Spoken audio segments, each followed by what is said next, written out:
All I want for Christmas is the transferator with Jannik Michallik, and it seems my wish has come true. Let's get to it then, Janusz. We're starting with Erling Haaland. It's a name that comes up often, and his future as well. But this time, it's to Chelsea. What do you make of this? My goodness. All they want for Christmas, it's him, probably. I mean, who wouldn't want him, right? This silly season has begun, I see, with UK, but I'm happy to do it with you.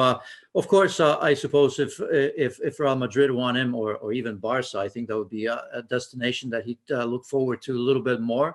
I'm not saying it's impossible, because we see that under Roman Abramovich, he really wants to build another powerhouse, doesn't he? I mean, you could see the sort of money he spent under Frank Lampard on young players.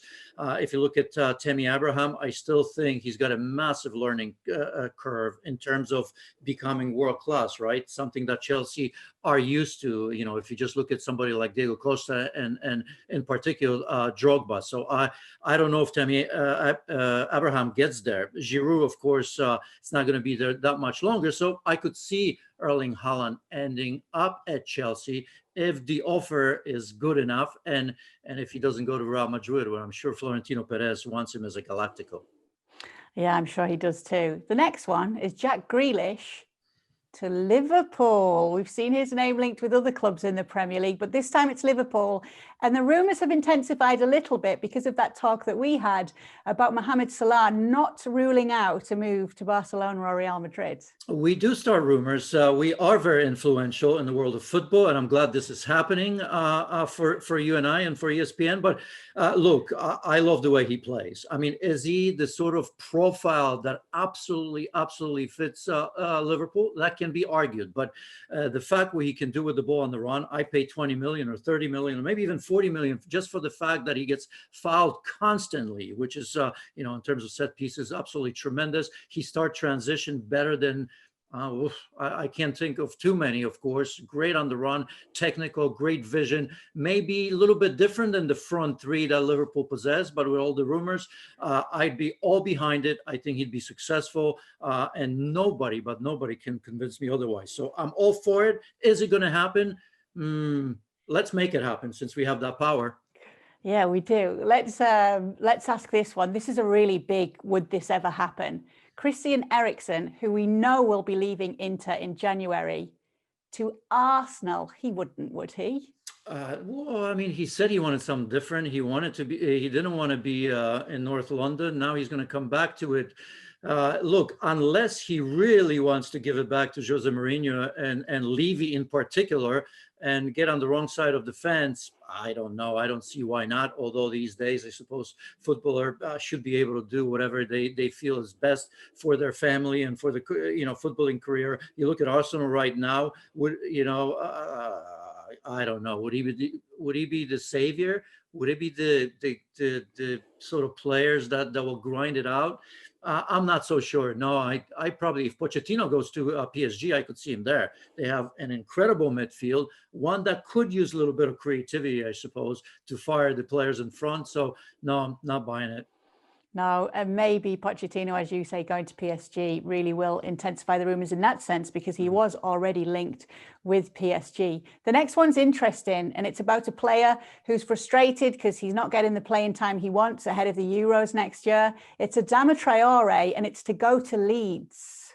Yeah, I mean, I could see it. I mean, we've seen now the strengths that he has. If you look at Marcelo, Bielsa, and the non-stop press, which is capable of course, the pace on that right-hand side, which is often missing, right? Jack Harrison on the left-hand side, kind of consistent enough, but in terms of right-sided, we've seen everybody, Dallas playing there out of position, all kinds of players. So I can see it for sure.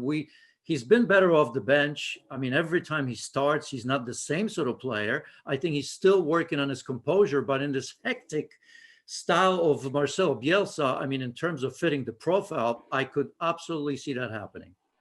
I wonder if you could absolutely see the next one happening. It's Jannik Vestergaard to Liverpool. And the reason that this one makes me prick my ears up just a little bit is because we know Liverpool don't mind a raid on Southampton's players. And some are saying that he is a natural replacement for Virgil van Dijk in the absence of the Dutchman.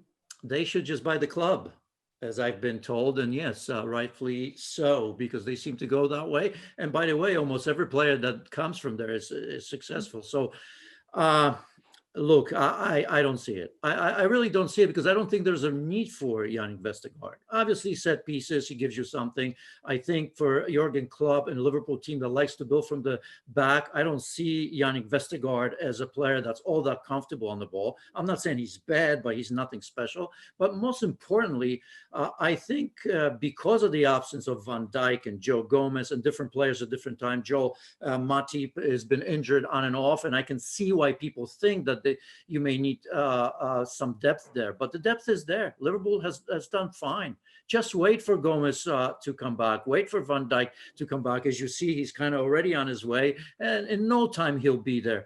I don't think it's important enough. Fabinho is doing a great job over there. I think in the future you'll see, probably as we've talked, Fabinho and Van Dijk, and that's going to be formidable because I think they have options in the midfield to replace Fabinho. But I just think that Nat Phillips and Reece Williams from time to time have done a very good job. And I'm thinking, not that he's going to cost massive amount of money, but why spend it when you have players, when you have options in the club, and at the moment you're doing fine, top of the table, wouldn't do it. Okay, so maybe he is one stocking filler that Liverpool don't need this Christmas. Thanks so much for watching ESPN on YouTube. And for more sports highlights and analysis, be sure to download the ESPN app. And for premium content and live streaming, subscribe to ESPN Plus.